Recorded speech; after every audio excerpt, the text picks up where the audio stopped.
I wanted to create an idea in the book that would help people to explore themselves, to explore the fact that their spirits did not remain in the containers even during life, that it was possible for a soul to travel.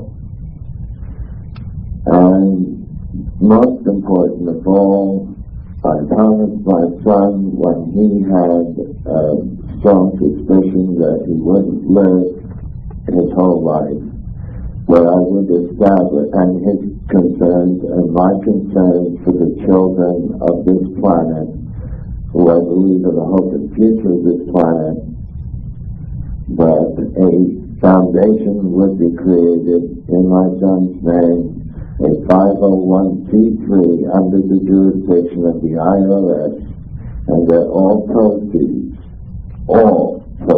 from this book shall go to that foundation.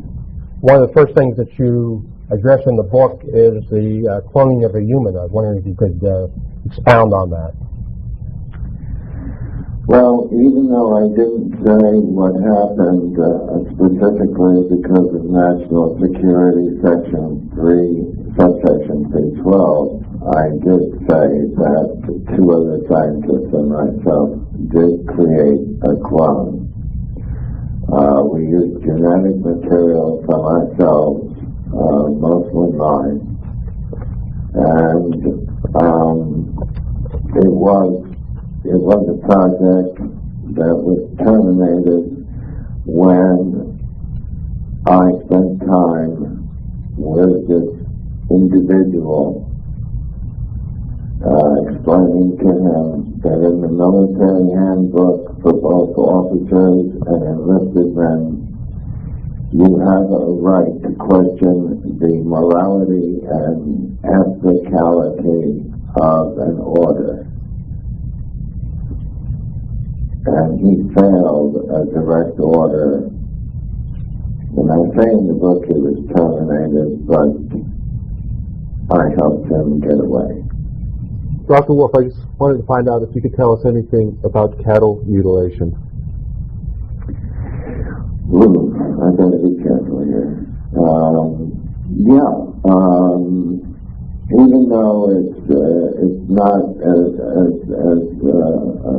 in medicine, we know we can't transfuse cow's blood directly into humans like some people think. Cows are enormously similar to humans in genetics, and if you read Michael Crichton's book on why they had to use frog, you know, when you are genetically engineering something, you need a cap on each sequence, and it is the cattle that provide those caps on engineering hybrids. I understand that they have to, each sequence, once they go through a sequencing process, each one has to be capped with something that is not necessarily the same genetic material, but is close enough to allow for a hybridization process to be viable. Is this the reason why only certain parts of the tongue? Yes, because they are the most highly concentrated genetic material. It seems kind of odd that they simply don't take the whole cow, and if they use the part of it that they need, they'll just take a ray gun and emulsify the rest of it. Instead, they go to the trouble, or they don't go to the trouble. Whatever they do is they just throw the cattle back onto the poor rancher's land and fly off, with the rancher having to clean up this mess. Why don't they just simply either, as I say, incinerate or emulsify or liquidate or laser into nothingness what they don't need? Or why don't they just simply grow their own? I mean, what's the problem here? Why do they want The problem is in the microgravity that they travel in. It's very difficult to grow cows. Sorry, but that's the fact. But we're going to find in long space voyages for humans that we're going to have problems in reproduction. We're finding that in a polluted, toxic atmosphere anyway. And the number of clinics for fertility has skyrocketed. It's a multi-billion-dollar business now. As we pollute and toxify, sterility and the inability to bring forth children is occurring more and more. Also, in a microgravity atmosphere or an aerospace environment, it would be very difficult to breed cows. Why they don't emulsify them or vaporize them, I don't know. I really don't. You did opine once that they're trying to tell us by this act. Oh, I think, yes, that too.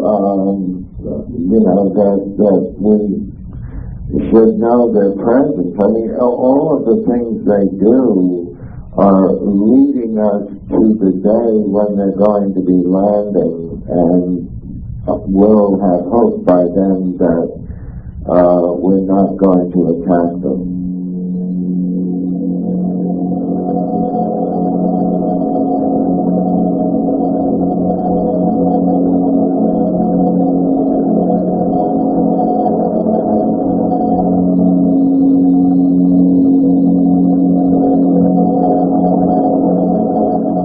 Before you were 12 years old, had you experienced contact or abduction? And then I was going to ask you, but didn't. Did your mother faint upon hearing of this event? She not only fainted, but she became more and more hysterical, where she needed to be put on something called Milltown, which was the famous... the Prozac of its era. Well, the Valium of its era. Valium of its era, yeah. Sorry. And your father... Milltown, which is methylphenate. And of course your father was more understanding. He was, because I don't think, he told me not to mention it in front of my mother because she had a tremendous problem with my birth, and he didn't go into any of the details, but hinted an awful lot about it, that my birth, he was overseas when I was born. So there may have been ET contact at your birth? There was ET contact at my birth. And she had maybe blocked it out, and when you began to disclose these matters, it all started to come back in. Like a post-traumatic stress disorder. Yes. Only it was frightening. Yeah, especially, yes, sensitive. Especially to me, being, her first son and thinking everything would be okay, regardless, because I had faith in them, in the visitors. I had faith in what I called the out-of-towners and my little invisible space friends, which my father asked the color, and then I said there was my little invisible gray space friends, and he said, "You sure they weren't green?" And I said, "No, they were gray." And he said, "That's the same as mine." So it ran in the family. Did it run in his family before, in earlier generations? I cannot be sure. He did say that his father had some very unusual experiences in Russia, in the former Soviet Union, before, it was the Bolsheviks, and that's when my grandfather escaped with my grandmother from Russia, and they had some experience with it. So it did, I don't know how far back it ran, but it did go to my father's father, it did go to my mother's mother, and then my mother. And then it traveled on to, besides myself, my wife and my son. So I was quite comfortable with my wife and my son discussing it. Although I don't think I was ever totally comfortable. Because I always felt, if you'll excuse the pun, I always felt alienated. Great. So you're alienated from the aliens and alienated from the humans? No, I felt much more comfortable with the aliens than I did the humans. Okay. They referred me, at least the Nordics referred to me as his other brother. Robert Dean, I don't know whether you know Sergeant Major Robert Dean, who worked... I had the pleasure of talking with him once. Okay, so you're aware of his material generated from SHAPE in Europe, and the study they did regarding during the Cold War the assessment. Yes, I know the assessment. And that there were at least 4 ET races investigating us simultaneously, but not necessarily interconnected with each other in any genetic way. Maybe at the highest level there was some interconnection, but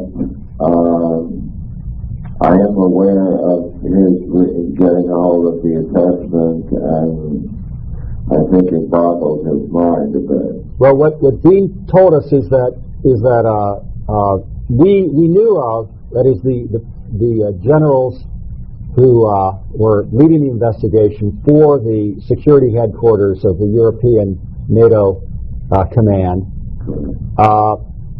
that they knew of the Zetas, Zeta 4s.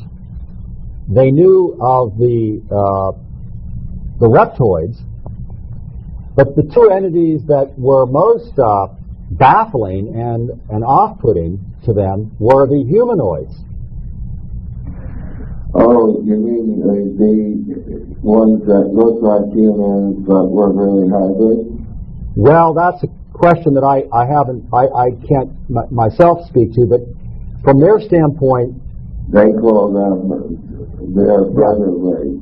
I wanted to talk a little bit about DART because that came up earlier and we didn't get into it. The Defense Alien Research Training, or Defense of Aliens and Rescue Training or Rescue Teams. Right. Can you elaborate on that, please? Well, we figured that it was so compartmentalized, maybe we could compartmentalize within the compartment that we were situated in, that we did not approve of how they were treating guests of the government. And so we took and we exploited an ongoing project and turned the meaning around for some of us to help them get back to their people. When they were being held as guests of the United States government, incommunicado, and virtually prisoners. And how is this effective? The details are really not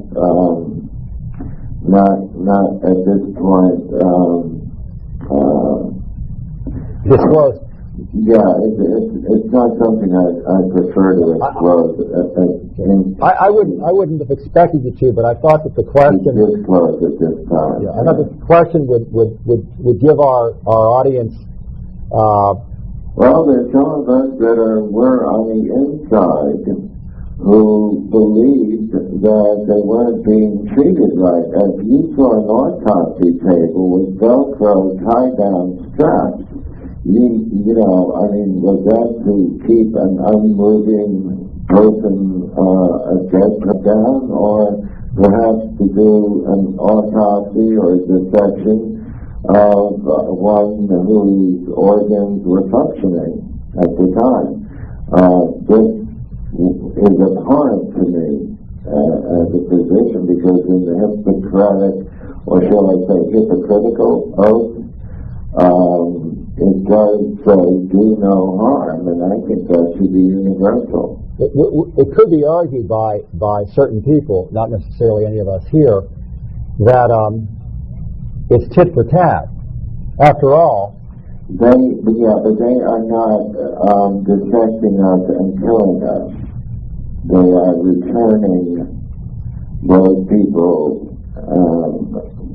And you've got to understand that the abductee who has the initial experience can be frightened. I was frightened years ago when a portal appeared in my living room, and I was almost hysterical. Recently, in the media, a instrument board or instrument, the pilot station, purportedly was found.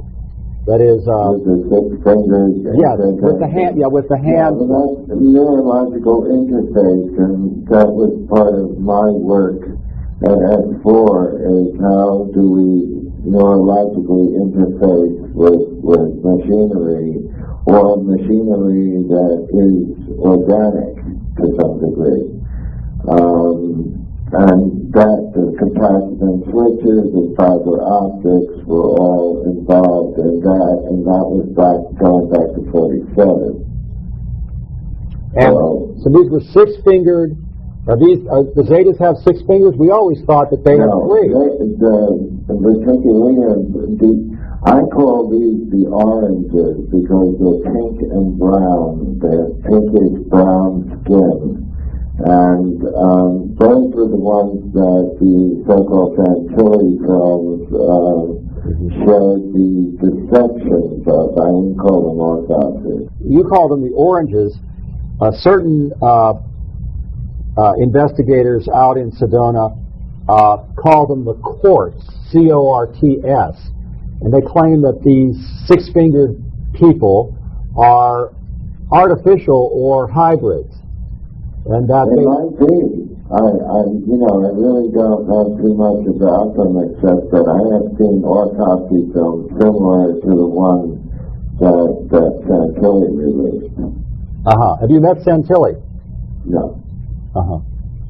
But I've seen in private and secluded in the Foreign Technology Division underground at Wright Patterson Air Force Base. I've seen similar dissections on film that were done in the late 40s. We've never seen a dissection or a movie of a Nordic, only of the Zeta Reticuli. I don't think there's ever been one of a Nordic, because I don't think they've ever crashed, or we've ever been able to capture them, kill them, or have them die for some reason, and do an autopsy on them. At least I have not been privy to it. Yeah, Michael, I'm just changing the subject a little bit, but the one paragraph you have, there are no more excuses. In other parts of this galaxy, not to mention other galaxies, cosmic neighbors are running out of endurance and patience. And we've labeled time as being BC, as being AD, and now you have it also labeled as AA, after the arrival. Do you see this in the foreseeable future? If they're running... Yeah, I see it both in the future, and there are 2 AAs after the initial arrivals and in the prehistory of man, and then in the recent returns.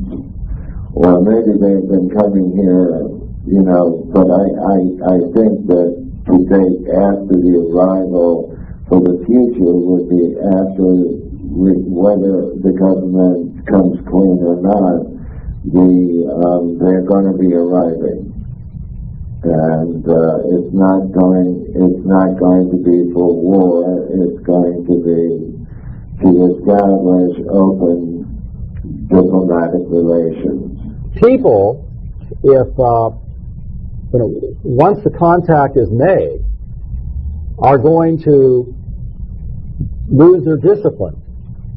If the ETs make formal contact, then people might start to look to them for leadership, and our own ranks would lose their discipline. No government wants to lose its power. No one in power wants to lose their power. And no utility company wants to get a cheap, source of energy that would interfere with their profit taking. Would our species be able, with its present state of maturity, would it be able to handle the kind of time, the kind of freedom that the technology that is out there would give our species?